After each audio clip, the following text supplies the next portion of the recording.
السلام عليكم متتبعاتي الغاليات، كنجدد بكم الترحاب في فيديو جديد، فيديو مهم كالعاده.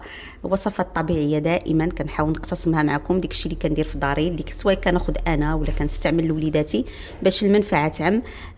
فكي درتو بعدا مع شي برد، هذا الموسم هذا كتقوى نزله البرد، السعال، انتشار العدوى، يعني كيخصنا اكثر حاجه نخدموا عليها هي اننا نقويو المناعه ديالنا باش يعني كوقايه، باش نستعدوا باش ما نوقعوش في نزله البرد، ولا وقعنا فيها اننا نستعملوا وصفات طبيعيه.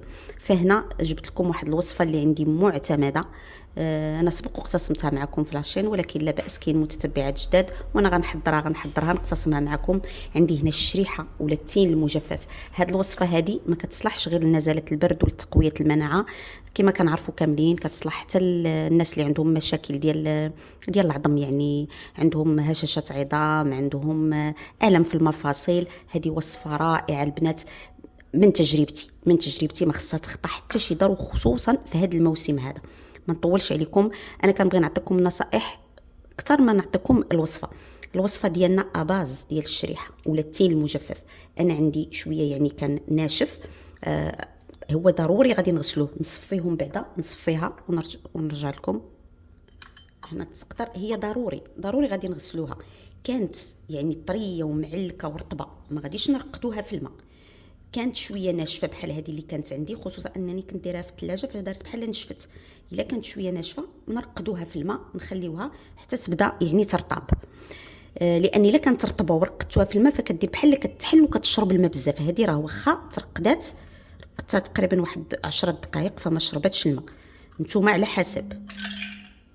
والاضافات اللي غنضيف على هاد الشريحه على هذه ولا التين المجفف، راه ممكن تضيفوا حتى التمر البنات، تخلطوا خليط ما بين التمر والشريحه، خصوصا اللي باغي يقوي المناعه. هنا هاد الاضافات هادو باش غنغنيو الوصفه اكثر واكثر. عندي هنا زريعه الكتان، عندي الحبه السوداء ولا السانوج، عندي الزنجلان، وعندي شويه ديال النافع. هادشي كله البنات راه من طبيعه الحال منقي. شنو غادي نقول لكم من غير هاد يعني هاد وباش نغنيو الوصفه ديالنا اكثر ونعطيوها قيمه غذائيه اكثر، غادي نضيف معاها هاد التشكيله الرائعه البنات. عندي هنا زريعه الكتان، عندي السانوج، عندي النافع، وعندي الزنجلان. بالنسبه لزريعه الكتان والنافع والسانوج البنات راه مزيانين للجهاز التنفسي، مزيانين نزله البرد، وبالاضافه لذلك كيقويو المناعه. وكذلك الزنجلان فهو رائع للمشاكل ديال العظم كامله كيف ما كنعرفوا. ملي كنضيفوا لهم يعني هذه الشريحه ممكن نضيفوا حتى التمر، يعني كتولي واحد الوصفه اللي قويه. حاجه اخرى، يعني هذه الوصفه هذه كتعطي طاقه للجسم وكتقوي المناعه، لان فيها سكريات اللي طبيعيه وفيها دهون اللي هي قويه ودهون اللي صحيه. صافي الوصفه هي هذه. كنأكد انني رقدت شويه هنا هذه الشريحه اللي عندها رطبه ما ترقدهاش بزاف في الماء. وغادي نبداو في الطريقه ديال التحضير.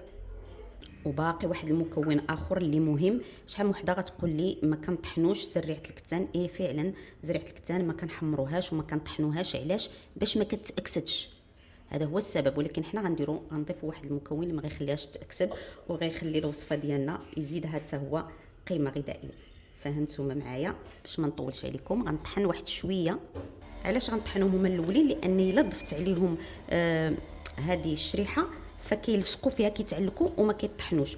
وخصوصا حنا زريعه الكتان والسانوج، خصنا السانوج باش نستافدوا من ديك الزيوت الطياره ديالو، خصو واخا ماشي تطحن، غير يتهرمش هو وزريعه الكتان. اما الزنجلان واخا والنافع من طبيعه الحال حتى هو خصو يتطحن. انتم غتشوفوا غير غنهرمشهم بهذا الشكل هذا. وحتى الوليدات انتم كتعرفوا ما يبغيوش يلقاوهم هكاك صحاح.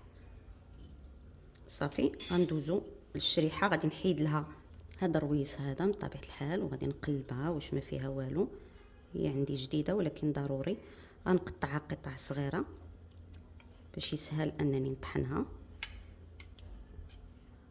صافي غنكمل الكميه اللي عندي كامله. شفتوا انا راه واخا رقدتها في الماء يعني راه باقا شويه قابطه في راسها ولكن رطابت. صافي بهذا الشكل قطعتها قطع صغيره. نتوما اي خلاط عندكم وغادي نطحنها.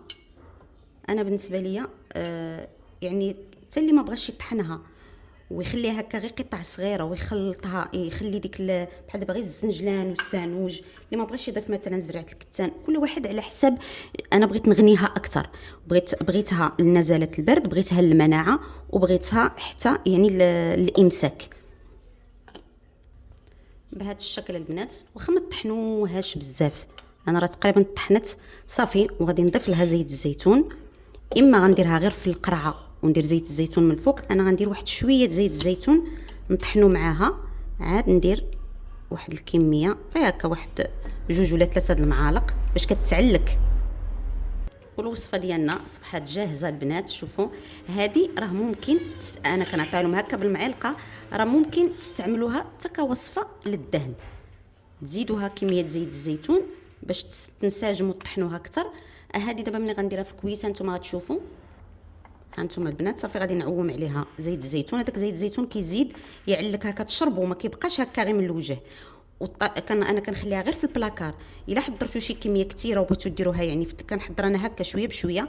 الا حضرتوا كميه كثيره ممكن ديروها في الثلاجه، ولا بحال دابا هكا منين تاكلوا منها وما يبقاش الوجه ديالها فيه زيت الزيتون، عاود قادوها ديروا لها بحال هكا وغطيو لها. دائما حرصوا ان الوجه ديال القرعه ديالكم ولا الاناء يكون مغطي بزيت الزيتون باش ما كتجرى لها حتى حاجه، كتبقى مزيانه بهذا الشكل. غنغطي الوجه ديالها بزيت الزيتون.